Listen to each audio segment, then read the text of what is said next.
But for those who don't know who I am, my name is Dr. Rahul Dwivedi, and I'm a consultant ophthalmologist and glaucoma specialist based in Christchurch, Canterbury. Um, I want to thank Pippa and the team at Glaucoma New Zealand for inviting me to talk to you about quite an important topic which we often overlook, and that's exploring the relationship between steroids and glaucoma.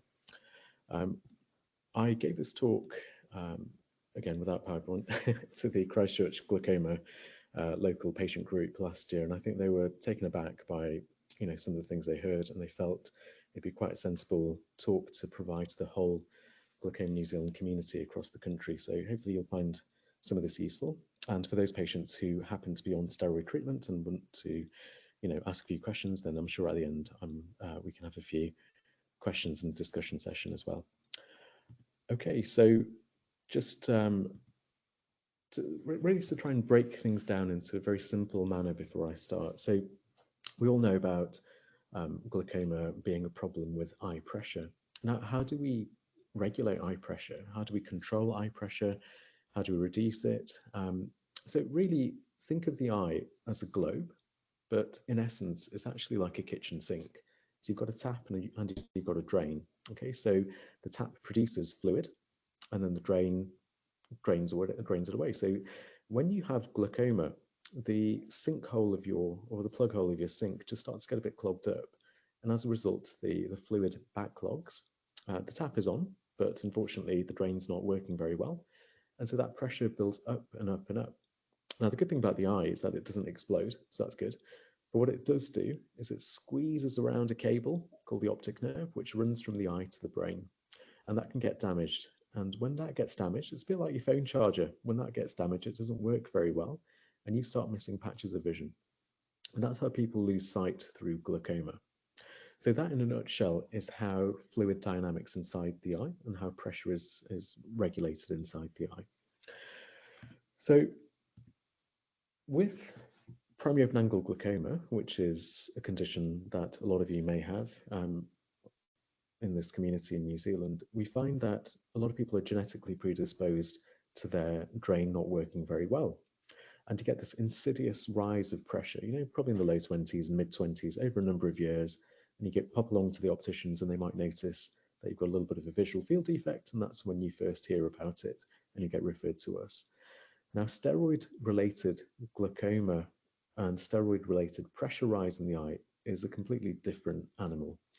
So when you are exposed to steroid, certain people will display characteristics in their meshwork which makes it really impermeable to flow. So suddenly the body will start producing lots and lots of protein-like material when it's been exposed to steroid, and that protein-like material just aggregates and clumps up in the meshwork which covers your sieve. So it's a bit like your kitchen sinkhole, the plug hole just getting all clogged up with debris and food and all the other usual things. And as a result, fluid can't flow into your drain, and it backs up and pressure backs up. And as we've alluded to earlier, the greater the pressure rise in the eye, the more stress on the optic nerve or the cable or wire that runs from the eye to the brain. Okay, and that's when vision loss can occur a little bit more quicker than if it's just an insidious pressure rise that we notice with usual open-angle glaucomas in a primary etiology. So what are the risk factors? Well, people who are known to get pressure spikes with steroid use, most of them already have pre-existing glaucoma, so that's one of the biggest risk factors. Often there's a family history of glaucoma, so the patient themselves might not have any glaucoma damage, but it does run in the family. There might be a little bit of elements of genetics that might cause their meshwork to not work very well. There's also patients who've had a previous steroid-related pressure rise can be victims to another pressure rise in the future. So, for example, let's say you've had cataract surgery and you've had some steroid eye drops afterwards, and at your 4-week visit, you notice that the pressure is a little bit high. You stop the steroid drops and the pressure normalizes again. And you think, great, not a problem. But actually in the future, you might be predisposed to getting further pressure rises when you're exposed to steroid therapy. Then you've got people who are diabetic. They're known to be, particularly type 1 diabetic patients, known to be more prone to getting a steroid-related pressure rise. And those patients at the extremities of age, so if you've got patients who are of the younger age and also patients who are elderly can get this. Also patients who are highly myopic, so very short-sighted patients with not quite the right sort of rigidity of their sclera and connective tissue, or the walls of the eye just aren't really behaving in a normal manner, they can get it. And also patients who've had corneal transplants are also most likely to get it. So those are certain risk factors which predispose you to getting these steroid-related pressure rise. So there's lots and lots of ways in which steroids enter our body, and some of them are directly linked to the eye, and there are others which are, enter the body through other various systems. So in the eye and around the eye, we've got various steroid delivery systems. So the most common one that occurs is a steroid eye drop. So, most of you, if you've had some sort of surgery in ophthalmology, you would have received steroid eye drops, and those usually include things like Predfort, Maxidex, fluoromethalone, for example. Some of you who've had, let's say, diabetic eye disease or inflammatory disease in the eye will have received some sort of steroid injection, possibly into their vitreous, so that's into the eye itself, or even around the eye. So in certain inflammatory disorders, we might need to calm the inflammation down by providing a bolus of steroid just in the structures around the eye. So that's a not ocular way of how we are predisposed to steroids and how they can cause issues with eye pressure. So, I mean, how potent are these ocular and periocular steroid routes? I mean, how much of a pressure rise they have? Well, the first study that actually really looked at different steroid eye drops was done about 40 years ago, and they compared Maxidex, prednisone, and fluoromethalone. And what they found was that the Maxidex eye drops really gave a high pressure rise. So, in patients, it went up to nearly 22 millimeters of mercury from baseline. Prednisone was the second highest, and that shot up by about 10 millimeters of mercury with patients' eye pressures. And then the least potent was a drop called fluoromethalone, or FML for short, which gives a very small increase in pressure. So you might find that if you've got dry eyes or allergic eyes, some of us might prescribe you fluoromethalone, and we'll say to you, "Oh, just take some steroid drops for a month or two." And you'll think, gosh, surely that's a big risk. But actually, in the greater scheme of things, that's the least potent steroid eye drop, and it won't really raise the pressure by too much. However, if you are on it for long periods of time, then that can increase the cumulative dose, and it can increase the pressure rise. So then, in terms of injections around and in the eye, what we find is that injections around the eye and in the eye are considerably more potent at raising your eye pressure than drops. Okay, and that's really because they're often given as a bolus, and the volume of the actual medicine, as well as the ability for it to be dissolving away, takes time. So it's not an immediate thing, and you can't just suddenly withdraw it immediately. So, pressure rise after a steroid injection inside the eye can take a couple of months to occur. And even when you do, stop the injections, it may take a few months, even 6 to 9 months to resolve. Okay. Often, to calm inflammation down, we do place some steroid granules in around the surface structures of the eye. And if we find that the pressure has gone really high, we can excise some of those granules and remove them from those superficial layers. That's good. Right, so what about steroids in the eye? We've talked about, injections in and around, the superficial layers, but what about those steroids which go into the vitreous cavity? So the most common one is called triamcinolone, and usually it lasts for about 3 months. And we find that half of patients who receive triamcinolone, their pressure usually goes up around about 2 to 4 weeks after the injection. And funnily enough, if you've had cataract surgery before, or you've had a vitrectomy before, that pressure rise can happen more rapidly. The other type of steroid that we put inside the eye is a little pellet called Osidex, or these are sustained release implants. They slowly pump steroid into the eye over a period of time. These implants, once they're in the vitreous, they can take about 6 months to completely dissolve away. So that can be quite tricky if you do get a pressure rise, because what do you do with that implant? So one of the major pivotal studies that they used to look at these implants was called the MIGS study. And what they found was that every cohort that they assessed with different strengths of this steroid implant, about a third of each cohort group had a pressure rise that needed treatment. So it is quite a potent medication at raising your pressure. And one patient out of each of those groups actually needed glaucoma surgery to calm the pressure down. So a lot of you in this online world will be on some sort of steroid treatment for some sort of ailment. And the most common steroid that we tend to see in the community is usually inhalers, so for respiratory disease. But there are patients who require injections to their joints. There's also patients who might have some, psoriasis or eczema or some sort of dry skin for which they use hydrocortisone cream.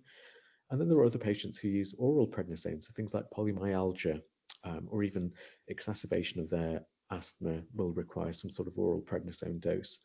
And then there are others who will use flixenase sprays and nasal sprays for things like hay fever or even issues with allergic rhinitis. And the flixenase sprays and the hydrocortisone creams, they're pretty easy to get hold of. They're just on the shelf at the pharmacy. The others, unfortunately, you have to have them prescribed, and that's something which we've got to try and increase awareness about those prescribing physicians. That are they aware that you have glaucoma, and a lot of these medications can make your pressure go up. So what about these creams? So a lot of my patients, they'll display really uncharacteristic pressure rise in their eye, and I'll ask them, have you used any steroid cream? And they'll say, actually, yes, I've put some, hydrocortisone cream around my eyelids or on a patch of dry skin somewhere else on my body. And what we find is that as the pressure, as the amount of steroid cream is applied to the lids and the lid skin, the risks and chances of steroid-induced glaucoma actually increases. And the more frequently we use these medications, and if the patient has other predisposing risk factors, such as glaucoma or a family history of glaucoma, then the risk increases a lot more. So what I often say to patients is, look, first and foremost, do you need the hydrocortisone? So a lot of patients will have dry skin, and that can be effectively managed by non-steroidal emollients. So anything like Aveeno or some sort of barrier emollients, even Vaseline, those sort of things will help to calm itchy skin without the need for steroids. It's just that we just naturally tend to gravitate towards hydrocortisone cream at the first sign of any itchy skin. And so what I say to patients is, look, is there any way you can manage your itchy, dry skin without the need for steroid? That's probably the best way to approach things. If there isn't, and let's say the patient does have quite bad eczema or psoriasis or any sort of skin disorder which can't be managed with simple emollients, then it's a quality of life issue. And we have to say to the patients, okay, that's fine. You continue with your medications, continue with the ointments. However, I will have to get that pressure down via other means. And that might be, topical drops, for example, or it might be other medications we can use. The funny thing is, even though we say that, steroid creams around the lid skin are more potent towards, causing a pressure rise, any steroid cream anywhere on the body will lead to systemic absorption of that steroid, and that will cause those receptors around the body to suddenly get activated, and that will produce lots of this debris, protein-like material, aggregating in the drains of your eye, and that will lead to a pressure rise. I've got patients who use steroid ointments on other parts of their body, and suddenly the pressure goes up in their eyes. And what I say to patients is, look, okay, I can't stop you from putting the steroid on that part of the body, but do practice meticulous hand washing after you apply your steroid so that you don't accidentally get the cream in the eye just when you rub your eyes naturally. Or even better, why don't you use some gloves when you're applying the steroid ointment? So there are a couple of strategies we can use to help minimize some of that risk. Now, systemic steroids, so these are steroids that we take orally. We inhale them. They might go through our veins if we're really ill in hospital, or even in our joints. Those are what we call systemic steroids. And what we find is that these are very closely correlated to causing high pressure in the eyes if the patient has a family history of glaucoma and pre-existing glaucoma. Those are the big risk factors. The patients, funnily enough, who get injections in their joints do show quite a big pressure rise. So I'll have patients who, just by chance, I've caught them when they've had a shoulder injection or they've had an injection to their knee a few days prior, and suddenly their pressure's shot up really high. And again, why would you, as a patient, have any inkling that this would be the outcome, that a joint injection would cause pressure rising in the eye? And some of the studies that were done looking at injections of steroid into the joint versus a sham injection or just normal placebo found that there was a difference of about 7 to 10 millimeters of mercury in terms of the pressure rise between both groups after the injection. And in the group that received the steroid in their joints, the amount of patients who displayed a pressure rise more than 7 millimeters of mercury, or 7 units, was actually a third. So a third of patients got quite a significant pressure rise. So that's quite an interesting thing to think about. So if you are going to be getting a steroid injection to your joints for frozen shoulder or whatever ailment, it is probably a good idea to go and get your pressure checked within the week afterwards at whichever clinic is managing your glaucoma, or at the public hospital or at an optician's. Now, how do we get pressure to come down in eyes that have had steroid-induced glaucoma? Well, it's very similar to how you would treat any open-angle glaucoma. So the first line agents are usually eye drops and laser. So selective laser trabeculoplasty is a treatment where you make little tiny punctures in the sieve or the meshwork which covers the drain of the eye. And that helps to improve the outflow of fluid. Eye drops, we know most of us are on some sort of eye drop, so latanoprost is usually our first line option. And then what we find with steroid-induced glaucoma is that actually we've got to move on to surgery quite quickly. These drops and laser are usually temporary, or they don't do enough to keep that pressure under control. And if you are a patient who requires ongoing steroid treatment for a long period of time, that's probably a sensible idea to mitigate against pressure rises on a chronic basis by having some form of surgery. And there's a variety of surgical options. So, if you are somebody, let's say, who's got slightly narrow angles and you've got a lot of, you don't have very much space where your fluid drains in your eye, and you take steroids and they really accelerate your cataract growth, then that can cause your angles or the drain of the eye to get even more narrow. So cataract surgery alone might be enough to help there. But often we find that we need some sort of surgery that affects the drain of the eye. And the traditional operations we have are things like trabeculectomy surgery or tube surgery, but more so nowadays we're moving towards a slightly safer, less invasive, and a quicker recovery procedure called minimally invasive glaucoma surgery. And there's a variety of devices and procedures we can do to help with that. So if we go back to basics of how to manage somebody who has a high pressure after they've used steroids, so the first thing to do, if you can, and it's safe to do so, is to discontinue those steroids, whether it's the cream, whether it's a drop, whether it's tablets, whatever it is. Now, if somebody's been on steroids for just a short space of time, then the pressure will come back to normal within a couple of days.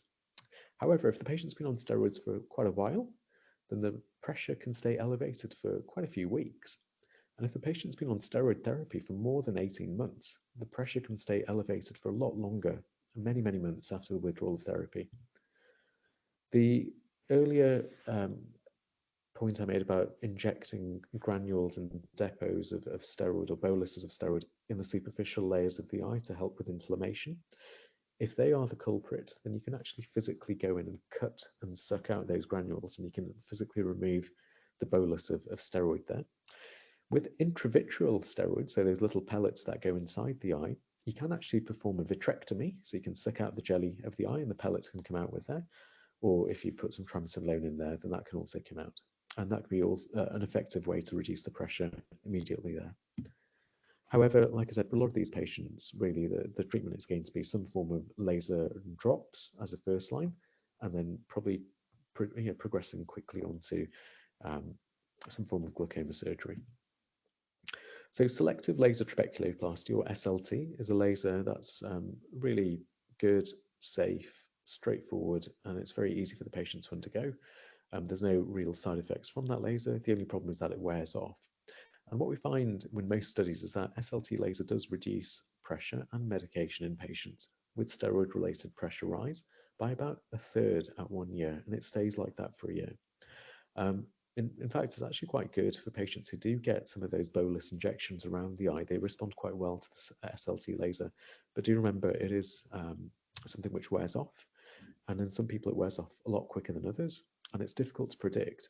And so you might turn up to your 6-month review post laser and your pressure's good, and then a week later the pressure shoots up, and we wouldn't be we'd be none the wiser, and until we see you next, which might even be another few months after. So laser, we've got to be quite careful. You do need a bit of a safety net. Even though you're having the laser, it might be worth having some sort of drop in the background, or the laser might buy you a bit of time before you plan your surgery.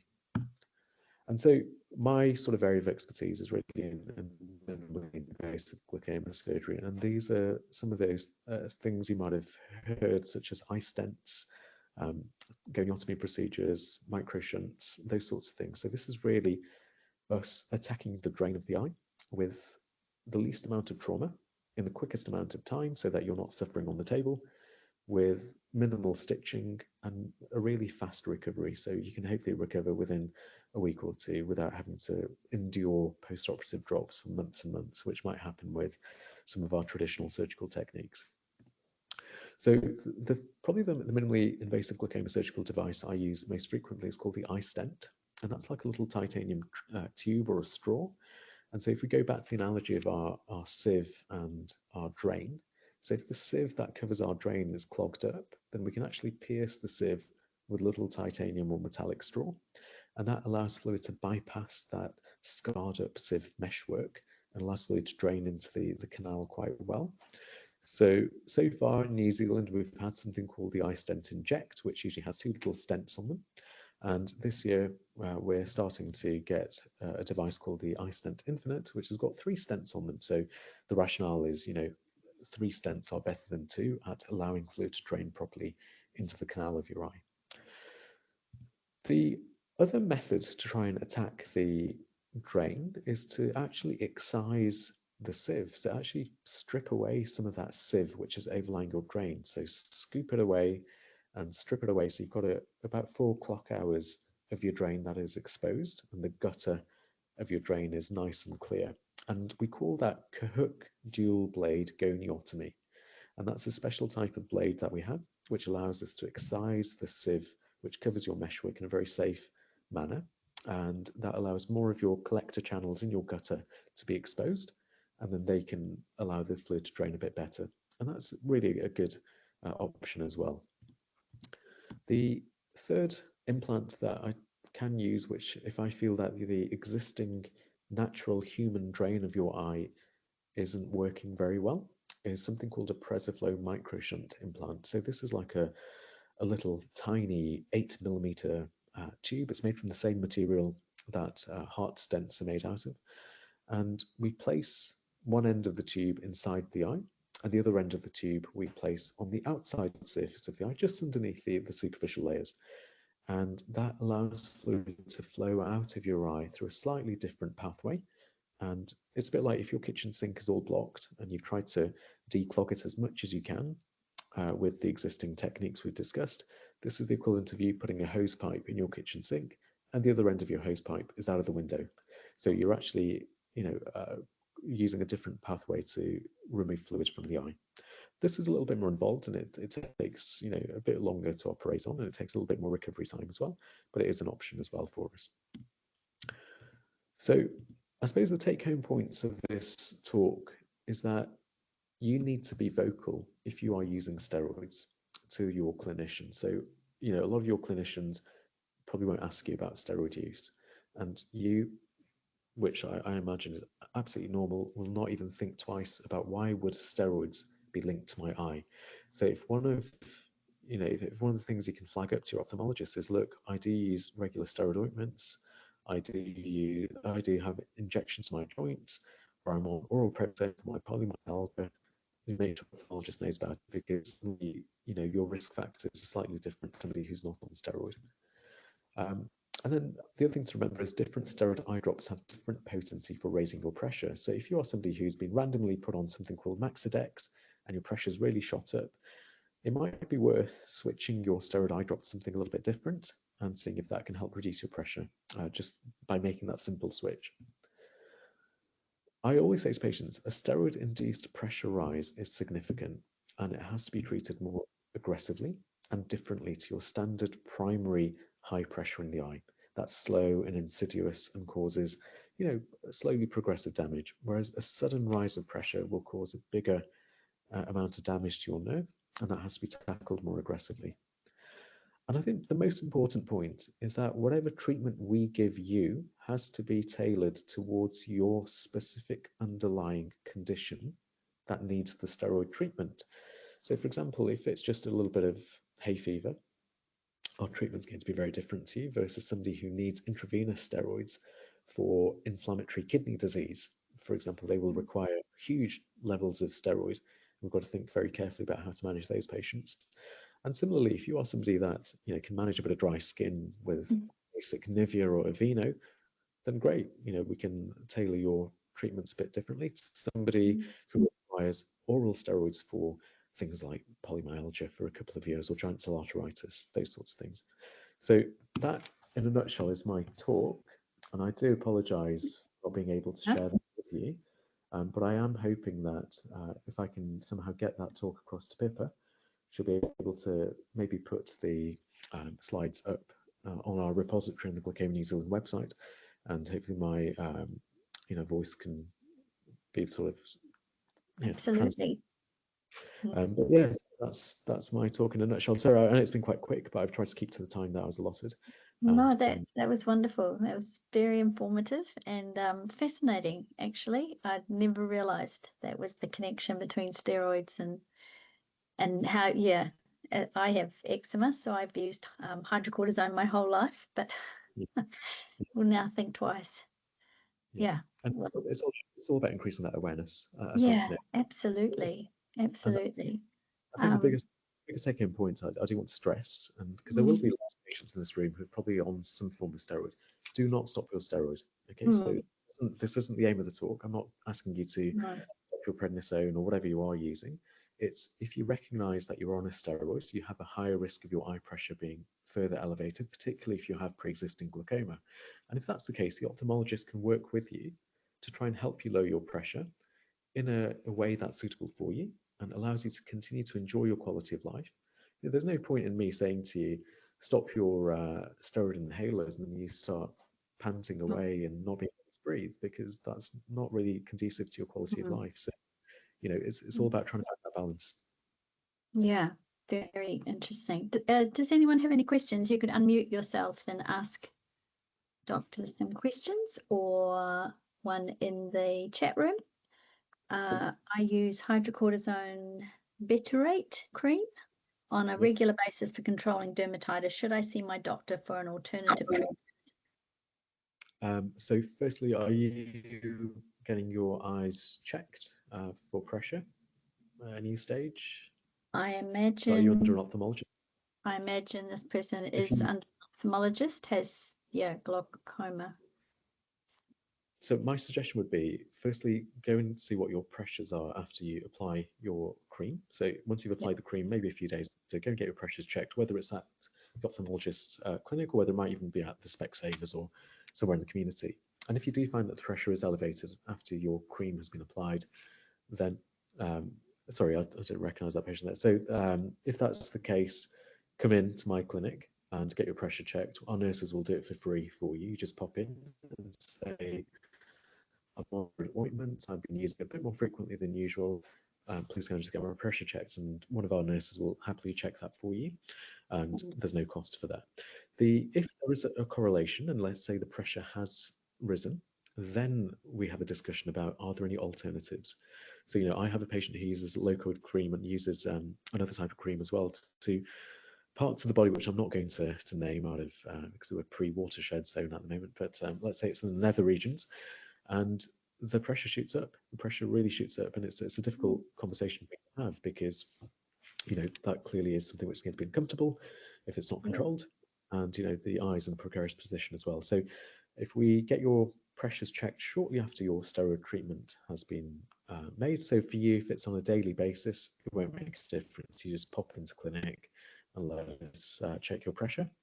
And if the pressure is low, not to worry, don't need to worry about it. If the pressure is elevated, then yes, we can have a chat with myself or your general practitioner, whoever manages your skin, to say, look, is there an alternative we can use? Would the pressure rise in every glaucoma patient who uses steroids? Is it not necessarily? It's not necessarily, and that's the problem with medicine, is that it just doesn't follow necessarily set algorithms and Right. nomograms. What we can do is predict. So we have strong Right. predictive factors in our randomized control trials and studies which show actually if you are a high myope with pre-existing glaucoma and a family history of glaucoma, and you might even be type 1 diabetic, for example, and you've had a transplant, there's a very good chance your pressure is going to go Right. up.